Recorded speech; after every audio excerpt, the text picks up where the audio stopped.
Boa tarde a você, telespectador da TV Brasília. Está entrando no ar o programa Tribuna Livre. E hoje nós vamos começar falando sobre amamentação. Afinal de contas, nós estamos no mês dedicado à questão da amamentação. E para falar sobre isso, ninguém melhor do que a coordenadora do Programa de Leite do Distrito Federal, doutora Miriam Santos. Seja muito bem-vinda, doutora Miriam. Muito obrigada pelo convite. É um prazer recebê-la. E olha, que coisa boa. Eu quero começar lhe perguntando uma coisa que eu ouvi no rádio. Alguém estava dando uma entrevista e estava falando sobre alimento. E disse que o melhor alimento do mundo é o leite materno, é verdade? É verdade. A melhor alimentação que qualquer criança pode receber na infância é o leite humano. Até é considerado pela Organização Mundial de Saúde o padrão ouro de alimentação infantil. Por isso que este mês a gente está dedicando à amamentação, né? A gente tem a Semana Mundial da Amamentação, que desde 1992 acontece em mais de 180 países do mundo. Todo mundo discutindo o mesmo assunto. E aí, a gente aqui no DF procurou aumentar a ação, que uma semana só é pouco, para conscientizar da importância. Então, todo mês de agosto? Todo mês de agosto. Nossa, então, agora só voltando à pergunta que eu lhe fiz, então, realmente a natureza nos ensinando sempre, né? Com certeza. Porque o leite materno é uma coisa natural, né? Quer dizer, Isso, é uma coisa natural, é espécie específica, passa defesa para a criança. Outra coisa que é importante, que ele é, teoricamente, um alimento inteligente. Por exemplo, como assim, o bebê O bebê, quando ele engatinha, tal, ele coloca muita mão na boca, a mão suja, ele anda e tal. E quando ele vai para a mama da mãe, essas coisas que ele tem na mucosa estimula a mama da mãe a produzir defesa contra esses germes que essa criança pode ter entrado em contato, né? Então, essa criança que é amamentada, por exemplo, a gente incentiva muito a mãe que está internada, que o bebê está internado no hospital, que ela permaneça no hospital acompanhando a criança. Por quê? Como ela vai ter contato com o ambiente hospitalar, o leite dela começa a proteger o bebê, que produz imunoglobulinas, várias defesas para essa criança que está internada. Então, é um alimento que realmente é próprio, né? Faz com que a nossa espécie esteja até hoje. Né? A natureza nos ensinando. Qual é o objetivo e como é que funciona essa campanha? Olha só. O objetivo é a gente conscientizar as mulheres da importância da amamentação para o bebê, para ela e para o planeta. Por quê? A amamentação é uma coisa sustentável. Porque hoje a gente quer que essas crianças que estão nascendo hoje, elas vão viver 100 anos. Tá? A expectativa de vida dessa criança vai só aumentando. Vai só aumentando. Se aumenta essa expectativa de vida, a gente precisa com que essas pessoas cheguem a 100 anos de uma forma mais sadia. Uma qualidade de vida melhor. O aleitamento materno, ele previne, por exemplo, na idade adulta, menor risco de ter colesterol alto, obesidade, hipertensão. Então, com isso, esse investimento que a gente faz na amamentação hoje, a gente vai estar melhorando a qualidade de vida do nosso povo lá no futuro. Porque uma coisa, deputado, que existe, que a gente precisa combater, é o fato de algumas pessoas constrangirem a mulher que está amamentando em lugar público. Como assim constranger? Por exemplo, existem mulheres que estão, por exemplo, dentro de uma praça de alimentação do shopping e está amamentando. De repente chega uma pessoa, leva a senhora aí para um outro local reservado para amamentar. Existe isso ainda? Existe. Que besteira, hein? Né? Então, é um ato natural que precisa ser divulgado. A gente também está fazendo ações dentro das escolas, conscientização. Por quê? A criança precisa entender que é natural o bebê mamar no peito. Claro. Que é uma coisa que faz parte da nossa evolução. Então, todo esse mês é dedicado a isso. Você está no ônibus, isso. você está no metrô, você... Isso. Né? Na hora que o bebê quer, ele vai mamar. Claro, ele não quer saber do que está acontecendo, ele quer mamar. Tá certo. Então, esse objetivo é isso. Neste mês também, a gente está fazendo capacitação de funcionários, né, de profissionais de saúde, para melhor atender essa mãe e essa criança nesse momento. Além da amamentação, a gente também está investindo na questão da alimentação complementar saudável, para que as mães saibam que os bebês eles têm que mamar até 2 anos ou mais, e que a partir do momento, a partir dos 6 meses... Diz minha mãe que eu mamei até 2 anos. E mamar normalmente. E a partir daí, ele começar a comer comida. Comida, fruta. A gente está tentando resgatar uma coisa que a comida normal para a criança, até após 1 ano, depois que ele faz essa adaptação, é arroz com feijão, verdura, legumes. Que essa é a comida... Essa é a comida normal, né? Amanhã tem alguma programação? Temos. Amanhã a gente tem uma março na Igreja Matriz de Planaltina, às 9h30 da manhã. Em Planaltina, então. Na Igreja Matriz, às 9h30. Isso, que após a missa vai ser feito esse movimento de mães de Planaltina para que elas participem e também dê, né, esse recado. Nós já falamos das vantagens para o bebê, né? Para a criança. Agora, e qual é a vantagem? Porque tem mulher também que acha que amamentar pode prejudicar a sua estética, essa coisa toda. Ainda tem isso, né? Algumas que pensam isso, né? Mas qual é a vantagem para ela, além, evidentemente, dela dar uma estrutura melhor para o seu filho, né? Olha só, para a mulher, ela tem menos risco de ter anemia pós-parto, tá? Porque a amamentação faz o útero contrair, então diminui o sangramento dela, então ela tem menos risco de ter anemia. Ela volta mais fácil ao peso que ela estava antes da gestação. Ah, é? E isso aí é muito doente, porque toda mulher tem 2 quilos para perder, né? Então, isso aí já... Né? Porque durante a gestação, o organismo da mulher se prepara para esse momento da amamentação. Certo. Então, ela recupera esse peso mais fácil. As mulheres têm menos risco de ter câncer de mama, câncer de ovário, câncer de útero. Então, tem várias vantagens isso.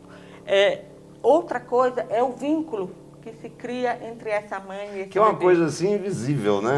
Mas cria, né? Isso. E para ela, essa mãe normalmente é tranquila. Uma outra ação que a gente tem trabalhado muito no Distrito Federal é apoio à mulher trabalhadora que amamenta. Para que quando ela volte ao trabalho, ela continue ainda tendo a chance de amamentar o seu filho, e porque aí ela vai ficar mais produtiva. Existem vários trabalhos científicos falando isso, que essa mulher que amamenta o seu filho depois ao retorno do trabalho, ela faz com que essa criança fique melhor, fica mais tranquila e ela fica mais produtiva no trabalho. Doutora Miriam, eu tenho certeza, né, que o nosso telespectador, principalmente nossa telespectadora, ficou muito feliz com essa entrevista.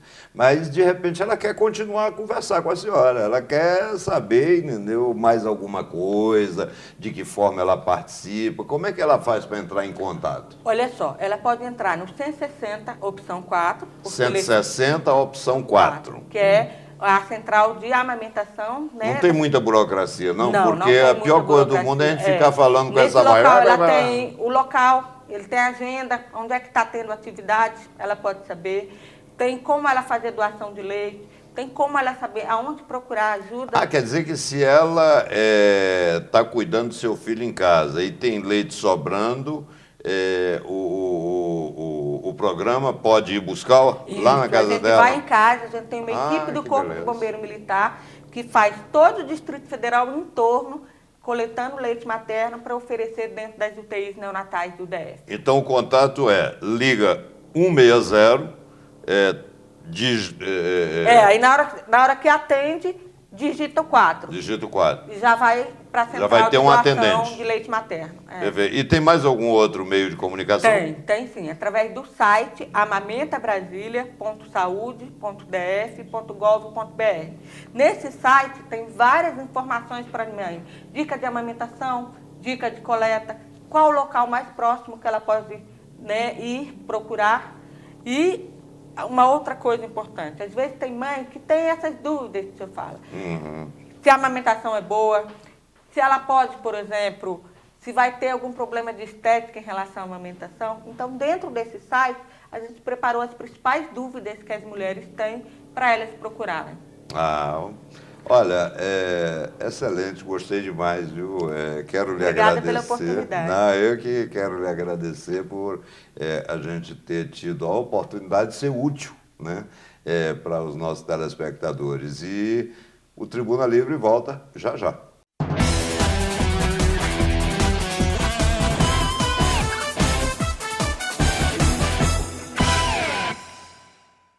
Estamos de volta com o Tribuna Livre e agora vamos falar sobre uma matéria que saiu na revista Veja, falando acerca da construção de uma papuda dentro da papuda, né? Dizendo que o empresário teria construído, né, um prédio para abrigar os chamados mensaleiros do PT, né? E que isso teria criado, na verdade, uma condição diferente dos outros presos, né? E convidamos para conversar um pouco sobre isso o doutor João Carlos Lócio, né, que foi o subsecretário do Sistema Penitenciário de 2015 até fevereiro de 2016, Exatamente, não é isso? Exatamente. Doutor Lócio, o que houve? Isso existe? Bem, a ala dos vulneráveis foi criada, né, por solicitação da antiga gestora CESIP, que solicitou em juízo a criação da ala dos vulneráveis, exatamente para abrigar alguns presos vulneráveis, o preço do mensalão, uma pessoa idosa, pessoas mas que realmente... os presos do mensalão são vulneráveis aqui. Não. Muitos são idosos Vulnerável. também, e se colocar na massa carcerária, às vezes um ex-político, um empresário famoso ou que tenha muito dinheiro, acaba vulnerabilizando não só a pessoa, como todo o sistema. O sistema, né? Porque essa pessoa pode ser, durante um banho de sol num pátio, ela pode ser resgatada, ela pode ser pega como refém, né? Ela pode ser vítima de extorsão. Porque então, tem o poder econômico, né? Então, a criação dessas alas vulneráveis, na minha opinião, foi acertada, porque... A criação da ala. Da ala foi requerida ao juiz da Vara de Execuções, que autorizou a criação, e o Ministério Público entrou com recurso em relação a essa ala. O tribunal confirmou a legalidade da ala. E quando nós chegamos lá, tinha apenas um interno, que era o Luiz Estevão, nessa ala. Então, eu pedi para fazer um levantamento dos idosos que estavam no sistema penitenciário. Verifiquei que tinha cerca de 80 idosos, pessoas até acima de 70 anos. E eu fiz um requerimento ao Poder Judiciário pedindo autorização para transferir os idosos para essa ala, que seria exatamente a vulnerabilidade pela idade. E conseguimos transferir imediatamente 25, né, autorizados pela Justiça, requeri mais 20, e quando saí de lá tinha cerca de 40 internos, né? Tanto é que quando o Pisolato, né, veio para o Brasil extraditado... Pisolato é aquele que foi para a Itália. Exatamente. E aí a Itália devolveu. Então, o Estado, o Brasil, a República Federativa do Brasil, no processo de extradição do Pisolato, né, ele colocou, né, que na Papuda existia um local adequado para receber esse preso. Né, porque naquela época o Ministério da Justiça falou que os presídios eram as masmorras, preferiam morrer. Então, uma coisa absurda. Né? Foi o Zé Eduardo Cardoso, né, que nunca foi advogado-geral da União, ele, nem ministro da Justiça. Ele era advogado do PT, né? Vamos falar a verdade, né? Aí essa ala foi criada, né? Inclusive, foi defendida pelo Estado brasileiro no processo de extradição. Foi feita vistoria nessa ala pelo Poder Judiciário, pelo Ministério Público, pelo Itamaraty, pela Embaixada da Itália, e viram que o local estava adequado para receber o Pisolato. Quando o Pisolato chegou, já havia vários internos, tanto é que ele ficou junto com um interno comum, né, um idoso condenado a estupro, e também com um outro idoso que também era famoso, que era o Zé Carlos Alves dos Santos. Daquele caso da Ana Elizabeth, da Ana Elizabeth, do não do orçamento, naquele primeiro escândalo que houve no Congresso. Dos anões do orçamento. Então, o Pisolato, quando chegou, a ala dos vulneráveis já estava com muitos presos. Então, quando você assumiu, você tratou de encaminhar um número maior de sentenciados para... utilizar melhor os espaços que nós tínhamos, né? Porque Mas isso muda um pouco o foco da discussão, né? Quer dizer, na verdade, o que nós temos que ver é o seguinte, se as condições que foram colocadas nessa ala, elas são de privilégio, e se nós compararmos com as outras alas, se há uma diferença de tratamento. Me parece que resta evidente que há uma diferença.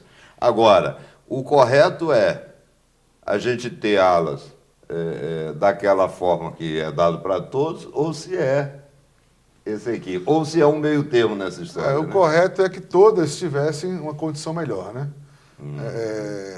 Nós temos 2 presídios lá que são muito antigos, o CDP e o CI, precisa de uma reforma urgente. Então, com o passar dos anos, a utilização e o excesso de internos acaba deteriorando, eles tiram das paredes os ferros, tentam, né, para poder fugir, fazem túneis. Então, dentro das celas realmente está em situação que precisa de reformas. E essa ala, ela foi reformada em 2013, salvo engano, e estava pouco habitada, e os presos que estão lá não estragam como os outros estragam as celas. Eles não quebram as celas, não tentam fugir, porque já são pessoas vulneráveis, são pessoas idosas. Então, a conservação é melhor. O ideal é que todas as celas fossem igual àquela. Entendi, né? entendi. Inclusive, a informação que eu tenho de policiais antigos, que antigamente, no CI, no CDP, as celas eram parecidas com aquela. Tinha a privada normal e não a privada turca, né? Como é... Explica o que é a privada turca para o nosso telespectador saber. Não, tem a privada normal e a privada turca é aquela que é no chão, tem apenas um buraco, a pessoa, né, tem que ficar de cócora para fazer suas necessidades. Inclusive, isso aí era utilizado em colégios antigamente. Me lembro quando eu vim para Brasília nos anos 70, no Colégio Marista, eu conheci esse vaso. Mas está fora, totalmente fora de... Na época, eram os vasos turcos do próprio colégio. Certo. E me diga uma coisa, a reportagem da Veja traz uma informação, né, de que, na época, o ex-ministro Márcio Tomás Bastos, né, ex-ministro da Justiça e advogado do PT, teria pedido ao Luiz Estevam para construir essa ala para receber os mensaleiros do PT. Então, na verdade, a motivação da construção não foi tão nobre, foi mesmo safadeza, né? Agora, na prática, depois se mostrou que você precisava realmente ter algum tipo de construção, de ampliação, né? E melhorar o atendimento. Né? Na verdade, não foi construção, foi uma reforma de um prédio que já estava... Foi a reforma, né? Reforma do prédio. O prédio já existia. O prédio 5 existia, foi reformado o prédio. Ah, tá. Foi reformado, né? O prédio. O prédio já existia, estrutura, foi reformado. Já existiam as celas antigamente lá. E foi reformado para colocar os ex-policiais, inclusive os ex-policiais, e nós temos lá policiais civis, militares, bombeiros, rodoviário federal, de outros estados também. E eles ficavam antigamente no CIR, né, em uma ala no CIR, praticamente próximo aos presos comuns. Toda vez que tinha um tumulto ou uma tentativa de rebelião no CIR, os presos tentavam ter acesso à ala dos policiais, só pagá-los como refém. Né? Então, com a reforma desse bloco, foi possível tirar o risco dos ex-policiais, do próprio presídio, para colocar nesse local. Então, a reforma foi muito importante para o sistema.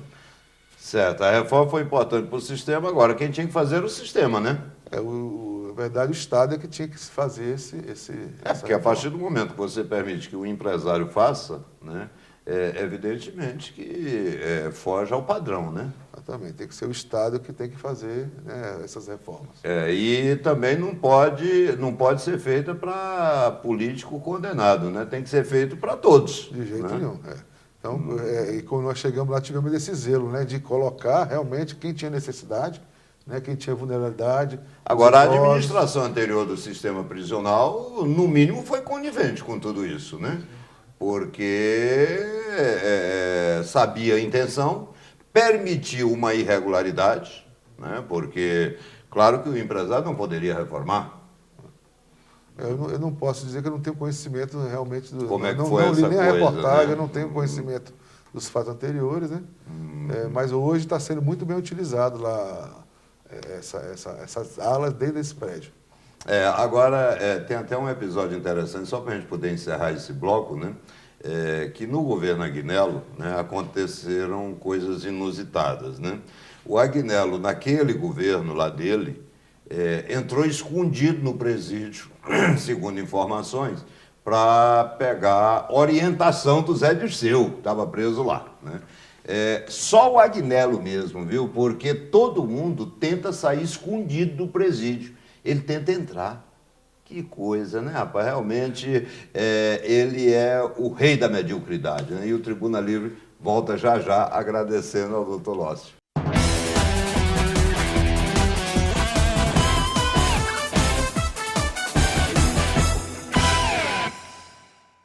Estamos de volta com o Tribuna Livre e agora vamos falar um pouquinho sobre futebol, né? Afinal de contas, o futebol, né, movimenta, né? Mas antes, primeiro seja bem-vindo, né? Boa tarde. E deixa eu lhe perguntar uma coisa. E esse público, né, que nós estamos tendo aqui no futebol de Brasília, hein? Muito boa tarde a todos aí que estão acompanhando o Tribuna Livre. Realmente decepcionante a não ser nos jogos envolvendo a seleção brasileira, né? Todo esse deslocamento que está fazendo de trânsito acaba não condizendo com o público que a gente Na está recebendo. terça-feira nós tivemos uma rodada que teve jogo 4 horas da tarde para 5 mil pessoas. Exato. E nesse mesmo dia teve um jogo na parte da noite que recebeu um público muito pequeno. Que não Na verdade, justifica... não era público, era testemunha. Exatamente, que não justifica o trabalho que é feito no trânsito, né? A gente tem um aparato de organização de trânsito de Copa do Mundo para jogos aqui em Brasília que não atraem público de Copa do Mundo. Então, acaba realmente causando um transtorno para o Distrito Federal muito ruim, fora o deslocamento dos ônibus das seleções para treinar, né? Que às vezes também paralisa o trânsito em horários de pico. Não, e que coisa absurda, né? Jogo 4 horas da tarde, terminou às 6, aí esvazia o estádio, para ter um outro jogo 10 horas da noite, aí as pessoas saem para depois voltar. Que coisa, hein? Rapaz, ainda mais horário de pico, né? De rush absoluto, né? Eu acompanhei no meio de semana esse jogo das 4 da tarde, se refere, que foi Alemanha e Canadá no futebol feminino, né? O jogo acabou às 18, todo aquele deslocamento de gente saindo, né? Deu 5 mil pessoas aproximadamente. E o trânsito naquele horário pior, com algumas vias fundamentais interditadas. Não, desde 9 horas da manhã você tinha via interditado, eu nunca vi um troço desse. Realmente os caboclos aí são bons de planejamento. É verdade. A gente espera que no futuro, né, quando provavelmente o Brasil for receber partidas da Copa América, e aí já é a Conmebol que vai organizar, né, eles não queiram inventar de fazer esse aparato padrão FIFA, né, porque realmente dá muita dor de cabeça e não tem esse apelo de público que os jogos da Copa do Mundo têm. É verdade, mas vamos falar um pouquinho também sobre o Campeonato Brasileiro, que essa semana não teve rodada no meio de semana, né? É verdade. E tivemos a conclusão do primeiro turno. É verdade, com o Palmeiras sendo campeão simbólico, né? Ainda que o Grêmio tenha um jogo por fazer, né? Mas o Grêmio não alcança o Palmeiras. Não alcança o Palmeiras, né? Mas aí dá pra gente considerar encerrado esse primeiro turno, né? Com o Palmeiras em primeiro, o surpreendente Atlético, né? Que evoluiu com a sequência de vitórias e terminou na vice-liderança. Deu um tempinho pro Marcelo Oliveira trabalhar, né? É verdade, ele conseguiu mostrar serviço. O Corinthians fechou em terceiro, o Flamengo em quarto. O Santos. Mas a situação do Flamengo ainda não é definitiva, porque se o Grêmio ganhar, passa o Flamengo. É verdade. Então o Flamengo não estaria no G4. Mas mostra uma evolução. Uma evolução, claro. Significativa. O Flamengo conseguiu embalar no decorrer do primeiro turno, fechou ali entre os melhores da competição e mostra que pode ser um time que, se conseguir manter essa toada, né, pode até realmente brigar ali por uma vaga para a Libertadores da América da próxima temporada. E o São Paulo deu uma melhorada depois que o Balsa saiu, né? Foi ganhado de Santa Cruz lá em Recife. É verdade, uma leve melhorada, né? Porque ele acabou deixando um legado de garra, raça e determinação que há muito tempo o São Paulo não deixava, aquela garra argentina, né?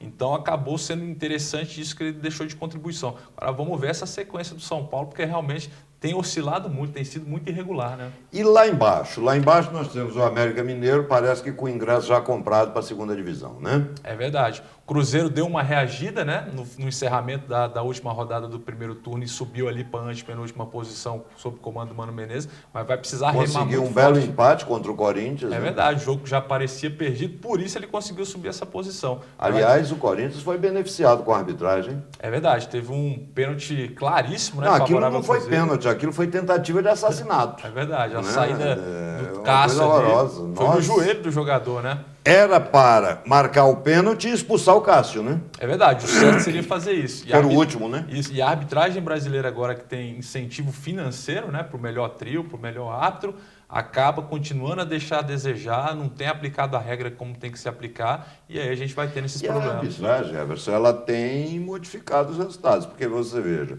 teve um jogo Santos e Flamengo, que no último minuto teve um pênalti, claro, a favor do Flamengo, e o juiz não marcou. Isso modificaria a tabela. No jogo Fluminense e Internacional, no Beira-Rio, o juiz anulou um gol legítimo do Fluminense. Quer dizer, o Fluminense com 15 minutos faria 2-0 no Internacional, no Beira-Rio. Poderia modificar totalmente o resultado do jogo, né? Esse erro no jogo do Corinthians. Quer dizer, eu estou falando aqui, não é em erros de interpretação, é coisa absurda, coisa clara, né? É verdade, e é um absurdo que isso continue acontecendo seguidamente, que a arbitragem não seja profissionalizada e que os árbitros fiquem nessa situação cômoda para errar, prejudicar e desencadear prejuízo. E né? o pior você tem a televisão, você tem um cabra falando com você o tempo inteiro, vendo o VT e podendo lhe dizer que, olha, isso aí foi pênalti. E a tentativa agora, Raimundo Ribeiro, da Comissão Nacional de Arbitragem para diminuir esses erros de arbitragem é buscar um entrosamento entre os trios, né? Vão ser trios fixos agora para que eles possam se comunicar melhor, se entenderem melhor para tentar diminuir essa quantidade de erros. Quer dizer, conversa para boi dormir, né? É verdade. E me diga uma coisa, então nós temos aí Palmeiras, Atlético Mineiro, Corinthians, Flamengo, Santos em quinto. Santos e E Grêmio. o Grêmio exatamente na sexta posição. Disputando. Você acha que a disputa vai se restringir a esses 6 pelo título? Acho que sim. No início da temporada, né, a gente destacou aqui quem a gente imaginava que fosse favoritos e eu coloquei o Santos e o Atlético Mineiro. E tá ali realmente entre esse bloco dos 6. Acho que não deve fugir disso, não. Vamos lá para baixo.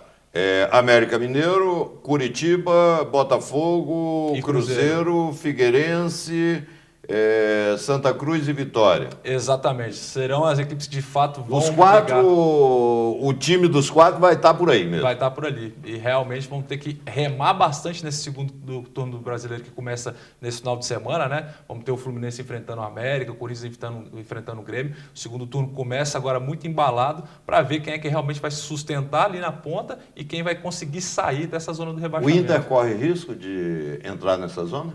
Corre. Se realmente não tomarem uma providência ali Mas escolhendo... já tomou, né? Já tirou o Falcão É verdade. e botou o Celso Roth. O eterno Celso Roth, né? É um apagador de incêndio, né? Vamos ver se ele vai conseguir acabar com essa crise profunda que o Internacional vive, né? Vários Porque o jogos Inter só consecutivos tem sem 22 pontos. vencer. Exato. Quer dizer, o Inter pode, na próxima rodada, estar na zona de É abaixamento. verdade. E aí ele precisa de uma vitória urgentemente, né? Para poder realmente apagar essa uma sequência aliviada. de resultados negativos e mostrar para a torcida que tem condições de pelo menos brigar ali para uma vaga para a Sul-Americana e evitar essa possibilidade de Enfim, rebaixamento. o Inter tem de onde tirar, como o Cruzeiro tem de onde tirar. É verdade. E o trabalho desses técnicos vai ser fundamental para que esses jogadores consigam essa reação e possam dar esse alento para a torcida, porque é uma vergonha Cruzeiro e Internacional, a grandeza desses times estarem vivendo E o essa Botafogo, crise. né? Também, O Botafogo, um time de primeira grandeza.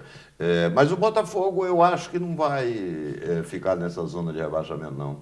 Vai se esforçar muito para sair e tem condição realmente, né? Vem da segunda divisão, está fazendo investimento, está contratando jogadores, alguns estão dando a resposta que a torcida precisa e aí dá admissível, né? Que o Botafogo volte e caia na sequência, então vai ter que batalhar bastante para não ser rebaixado novamente. Tá certo, Everson, quero lhe agradecer muito, entendeu? Ter vindo aqui falar conosco um pouco sobre futebol, mas a você, telespectador do Tribuna Livre, eu quero lhe agradecer pela paciência, pela audiência, dizer que se você tiver sugestão de pauta, é só mandar para a gente pelo e-mail, né, que está passando aí embaixo, né? E, se Deus quiser, sábado que vem estaremos juntos novamente.